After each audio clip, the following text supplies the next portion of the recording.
va siz nogiron bo'lib qolishingiz mumkin. Siz homiladorsiz, 2-3 trimestrda sizda oyog'ingizda oqsoqlanish, qo'l sohasida kuchli og'riq, yurolmaslik, bezovtalik, doimiy og'riq bo'layotgan bo'lsa, sizda demak simfizit bo'lishi mumkin.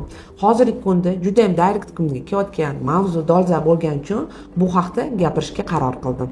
Simfizit bu qo'l suyagining birlashmasi, ya'ni simfizitning yallig'lanishidir. Bu qanday hollarda kelib chiqadi? Ko'p tug'ruqlardan keyin, homilaning vazni katta bo'lganda, noto'g'ri harakatlarda, ko'p shamollaganda simfizning yallig'lanishi kelib chiqadi.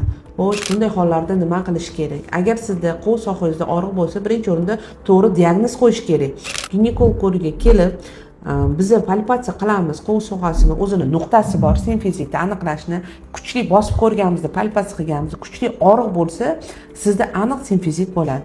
Yana tasdig'ini topish uchun sizni UZI ultradiagnostika tovushi orqali tekshiramiz. Normada 5 mm gacha norma hisoblanadi. Agar 5 mm dan oshishni boshlasa, sizning simfizit yallig'lanishi kuzatilayotgan bo'ladi. Simfizitning ham darajasi ko'p. Agar 10 dan ortiq bo'lsa, 10 mm dan kattalashuv bo'lsa, sizda aniq kesir va secheniya yo'li bilan homilani tug'dirib olishimiz kerak. Chunki o'zingiz tug'a olmaysiz. Agar o'zingiz tug'ishga harakat qilsangiz, sizda asorat qoladi.